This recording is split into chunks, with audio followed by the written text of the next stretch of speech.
Sorotan lainnya, Saudara, Komisi Yudisial berinisiatif melakukan pemeriksaan terhadap putusan Majelis Hakim Pengadilan Negeri Surabaya yang memvonis bebas terdakwa Gregorius Ronald Tanur dalam kasus pembunuhan kekasihnya sendiri, Dini Sera Alfrianti.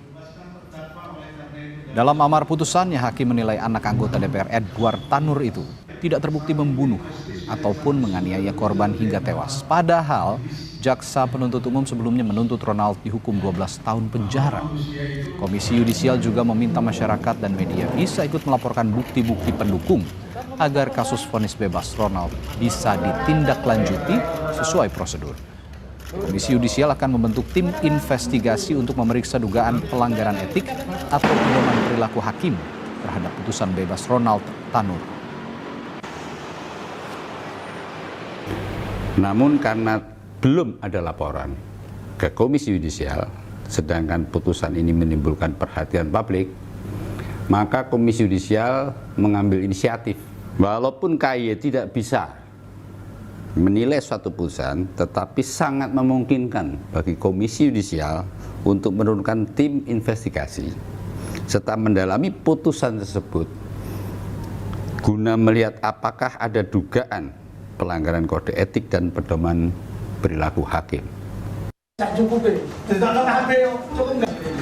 Ketika KY belum menerima laporan, Saudara, tim kuasa hukum keluarga almarhumah Dini Sera Alfrianti akan segera melaporkan 3 hakim yang memvonis bebas Ronald Tanur ke Badan Pengawasan Mahkamah Agung dan KPK atas dugaan pelanggaran kode etik dan dugaan penyuapan. Kuasa hukum korban mengaku kecewa dengan putusan Majelis Hakim Pengadilan Negeri Surabaya dan menilai Majelis Hakim telah melakukan intervensi terhadap para saksi. Kami akan melaporkan 3 majelis hakim ini kepada Badan Pengawasan Mahkamah Agung dan Komisi Yudisial. Kami ingin KPK juga melakukan investigasi pengawasan terhadap majelis hakim ini.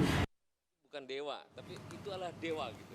Wakil Ketua Komisi 3 DPR Ahmad Sahroni meminta sejumlah pihak mengawasi 3 hakim Pengadilan Negeri Surabaya yang memvonis bebas Ronald Tanur dalam kasus pembunuhan kekasihnya Dini Sera Alfrianti. Politisi yang menjabat Bendahara Umum Partai Nasdem ini menilai putusan Majelis Hakim tidak layak dan hakim patut diduga sakit.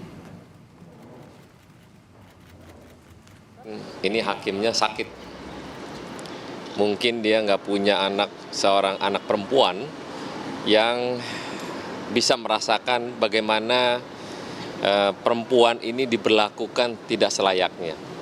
Yang herannya, jaksa penuntut umum sudah melayangkan 12 tahun penjara, tapi hakim memutuskan bebas.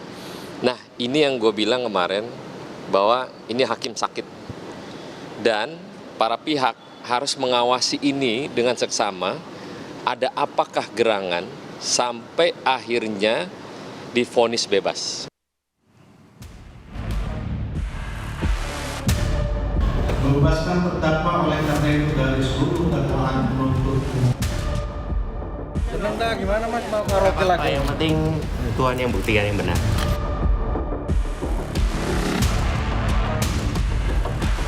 Kejaksaan Negeri Surabaya memastikan akan mengajukan kasasi terkait vonis bebas Ronald Tanur dalam kasus pembunuhan Dini Sera Alfrianti. Kami menyatakan kasasi terhadap tersangka Gregorius Ronald Tanur dan kami saat ini nunggu putusan pengadilan secara lengkap. Dari situlah nanti kami kumpas, kami buatkan memori kasasi dan selanjutnya kami akan ajukan ke pengadilan memori tersebut. Kasasi yang dilakukan kejaksaan menjadi salah satu harapan bagi keluarga korban yang tinggal di Sukabumi, Jawa Barat.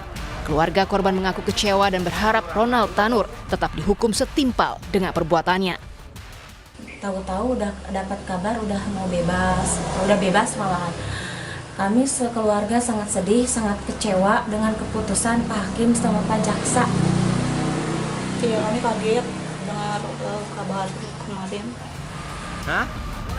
Dini Sera Alfrianti ditemukan tewas saat bersama kekasihnya Gregorius Ronald Tanur pada Oktober 2023.